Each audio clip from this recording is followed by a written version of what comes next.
Olá pessoal, meu nome é Concécio e essa é mais uma live do canal Deus Sem Igreja. Eu quero falar sobre Deus está no controle.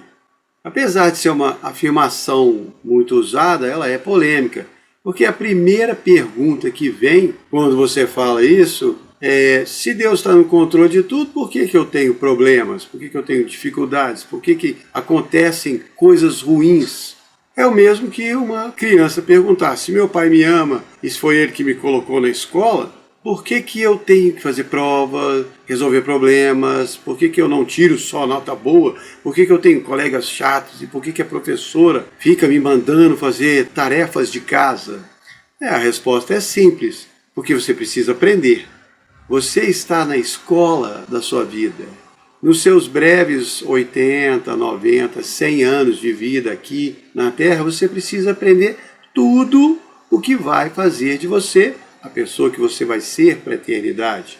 Quando você fala para uma criança de 4 anos que ela vai ganhar uma bicicleta aos 8, para ela é um sofrimento enorme, porque vai demorar toda a vida dela. Ela só viveu 4 anos e tem que esperar tudo de novo até poder chegar aos 8. Mas para um homem de 40 anos, 4 anos é 1/10 da sua vida. E é por isso que nós não conseguimos entender bem, de forma clara, como Deus age. Porque tudo que nós pensamos está relacionado à nossa realidade do tempo, aqui e agora. Quando você chegar no céu, se perguntar para Deus por que teve que sofrer 80 anos da sua vida, Ele vai te responder: porque agora você não tem que sofrer mais. Nem 1 minuto, para toda a eternidade. E você não faz nem ideia de quanto tempo que é a eternidade. Nem eu faço. É um tempo que não acaba, não tem fim. Por isso que algumas pessoas acham que no céu não existe tempo, mas não é verdade, existe. A comprovação está lá no livro do Apocalipse, no capítulo 8, quando Jesus está fazendo todas as revelações dos últimos dias para o apóstolo João. No versículo 1 fala que quando ele abriu o 7º selo, fez silêncio no céu por meia hora. Bom, se o céu ficou em silêncio por meia hora, então existe tempo, horas e minutos lá.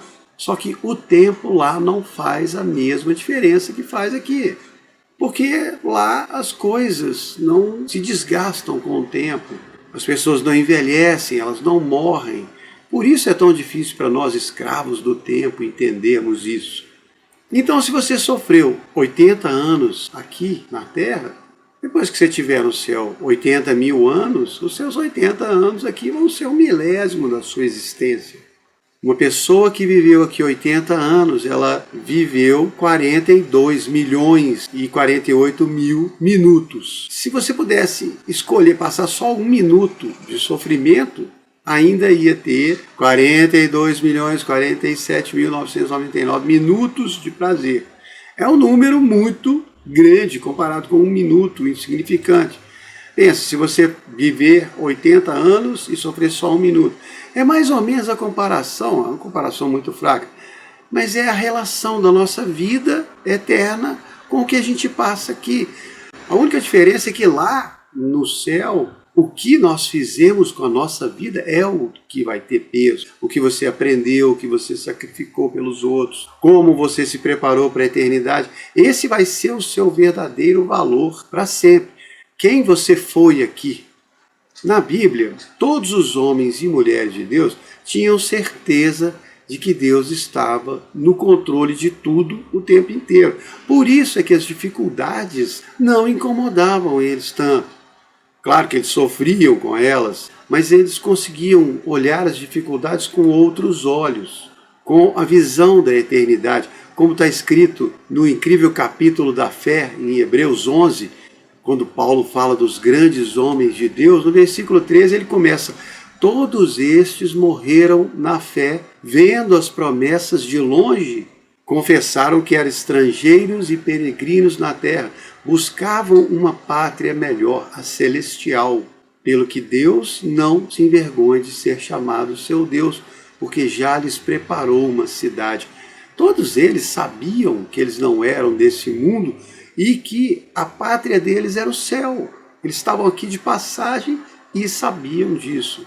Tinham certeza de que Deus estava no controle das suas vidas, guiando tudo do começo ao fim, cuidando de tudo que acontecia com eles. Deus estava, está e sempre vai estar no controle de tudo. Como diz em Romanos 8:28, todas as coisas contribuem para o bem daqueles que amam a Deus. Ele usa tudo ao seu favor. Ah, mas e a pandemia, as catástrofes, tragédias, as maldades do homem? Tudo isso também. Para cada um de nós, ele escolhe o que vai permitir na nossa vida. Não é por maldade, muito pelo contrário. Tudo é escolhido cuidadosamente, na medida certa para cada um. Como Paulo falou em 1 de Coríntios 10:13, não veio sobre nós nenhuma dificuldade ou tentação que não seja humanamente possível de suportar. E Deus é fiel em não nos deixar ser tentados acima daquilo que nós podemos suportar. Mas com a dificuldade ele também vai nos dar a força. É claro que muitas vezes parece muito mais difícil do que nós podemos suportar. Eu já me senti assim, mas se andarmos perto de Deus, podemos receber dele a força necessária e o conforto para o que temos que enfrentar. Como ele prometeu, vai usar tudo para o nosso bem, mesmo que nós não entendamos como ou porquê. Um vídeo muito bacana sobre esse tema é o que eu postei há um ano atrás, chamado As Dificuldades de uma Xícara. Não deixe de assistir. Eu podia repetir o vídeo todo aqui, porque ele tem tudo a ver com esse tema, mas já está pronto, é um vídeo só de 5 minutos, então vale a pena você assistir. É uma ilustração muito legal de como Deus sabe bem exatamente o que nós temos que passar e o quanto temos que passar. Ele sabe o que ele está fazendo e nós precisamos aprender a confiar nele. Por isso que os verdadeiros homens e mulheres de Deus não se desesperavam, não surtavam, não entravam em pânico, não abandonavam a fé, porque eles sabiam que tudo fazia parte do plano de Deus e que ele estava no controle de tudo. Quando os apóstolos Paulo e Silas foram presos na Macedônia, de noite lá na cela eles ficavam cantando hinos, louvando a Deus. Aí aconteceu um terremoto, abalou a estrutura do cárcere, todas as prisões foram abertas. Uma pessoa normal ia aproveitar a situação e fugir, claro. Mas eles não fugiram, eles ficaram lá quietos, porque eles sabiam que Deus tinha um plano para eles. Na história, em Atos 16, conta que o resultado foi que eles falaram com o carcereiro e toda a família dele acreditou em Jesus e foi convertida. Quando o rei Davi teve que fugir do filho dele, Absalão, que queria tomar o reino, e Davi saiu com toda a sua família, caminhando com os servos, os soldados em volta, veio um sujeito chamado Simei e começou a amaldiçoar Davi e jogar pedras nele. Um dos soldados ainda falou, deixa eu ir lá matar esse sujeito. E o Davi falou assim, não, deixa ele amaldiçoar. Quem sabe Deus vai olhar para o meu sofrimento e me pagar com bem a maldição que ele está lançando. Davi sabia que Deus era muito maior do que qualquer maldição lançada contra ele. E que a vontade de Deus iria acontecer na vida dele, independente do que o Simei estava falando ou não. Quem estava no controle da situação era Deus, não o Simei. A maldição dele não valia nada. Como está escrito lá em Provérbios 26:2, como um pássaro vagando ou uma andorinha voando, a maldição sem causa não encontra pouso. Na época do profeta Elias, a grande seca em Israel, tinha uma viúva que morava na cidade de Sarepta, na região de Sidom. Ela ficou sem comida, só tinha um pouquinho de farinha, um pouquinho de azeite, então saiu para catar uma lenha, fazer uma comida para ela e o filho e depois esperar a morte, porque ela não tinha mais nada. Mas aí o profeta chegou para ela e falou assim, me dê um pouco da sua água e vá em casa cozinhar um pão para mim. Ela respondeu, Deus sabe que eu só tenho um pouco de farinha e um resto de azeite numa botija. Estava catando lenha para cozinhar minha última refeição para mim e para o meu filho e depois esperar a morte. E Elias falou com ela, vai e faça o que eu te falei. Um pão para mim primeiro, depois vá, cozinhe outro para o seu filho e outro para você, porque a farinha não vai acabar e nem o azeite. A viúva obedeceu, confiou que Deus está no controle da situação, foi e fez o pão para o profeta. E a história conta que ela, o filho dela e o profeta ficaram comendo muito tempo daquela farinha e daquele azeite que nunca acabaram. Foi um milagre de Deus. Mas a viúva recebeu o milagre porque resolveu acreditar primeiro e obedecer a Deus. Se não tivesse acreditado na palavra do profeta e não tivesse obedecido, teria comido sua última refeição e morrido de fome. Mas para nós é muito difícil acreditar sempre. Aliás, é muito difícil acreditar na maioria das vezes. Nós seguimos pelos nossos sentimentos, pelos nossos sentidos, o que vemos, o que parece lógico, a decisão mais razoável. Eu aprendi que Deus não é lógico nem razoável. Ele é imprevisível e totalmente fora do padrão. E gosta de nos mostrar que Ele continua no controle de tudo. Mesmo quando todo o resto do mundo não acredita. Como está escrito lá em 1 Coríntios 1, 25. A loucura de Deus é mais sábia do que os homens.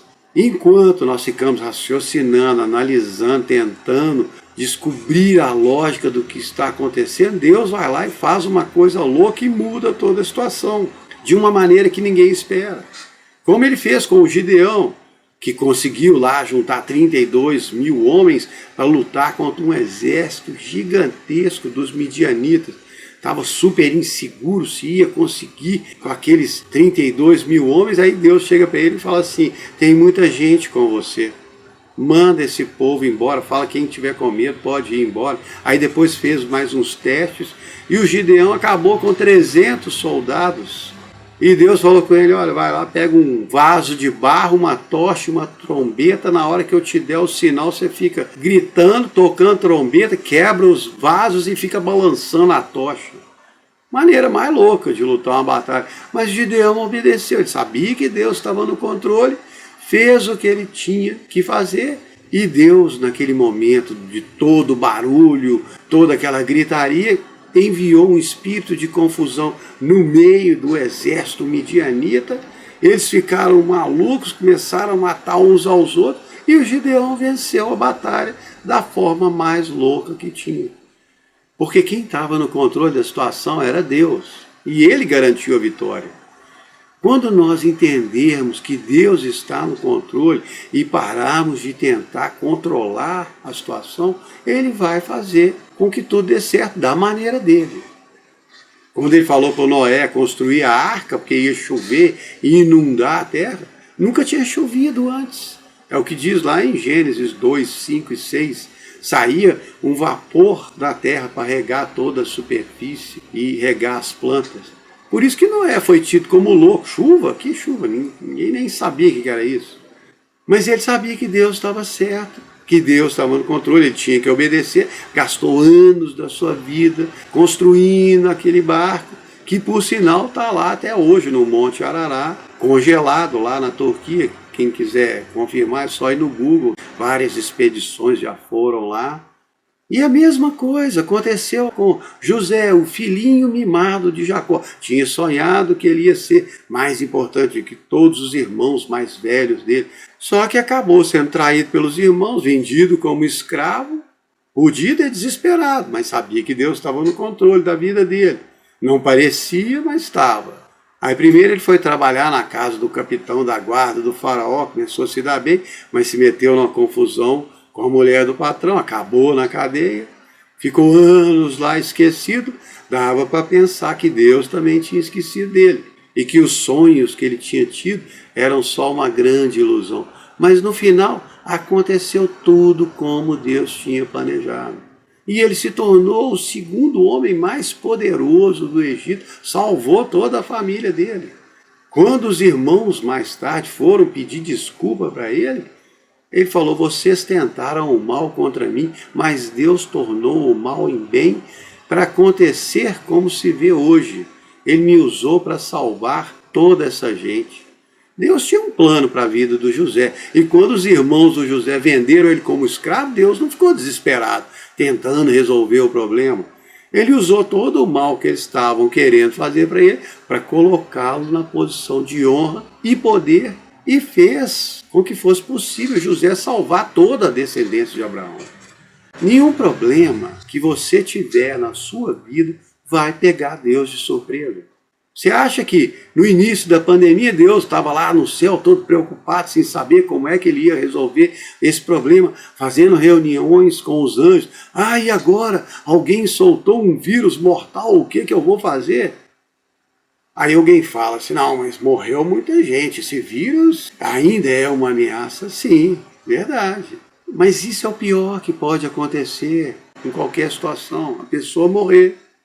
Eu posso estar parecendo frio, insensível, mas não sou. Quando meu pai morreu, eu sofri demais. Mas Deus me lembrou para onde o meu pai tinha ido. Para nós que somos cidadãos do mundo material, escravos dos sentimentos, prisioneiros do aqui e agora, a morte é o fim da linha.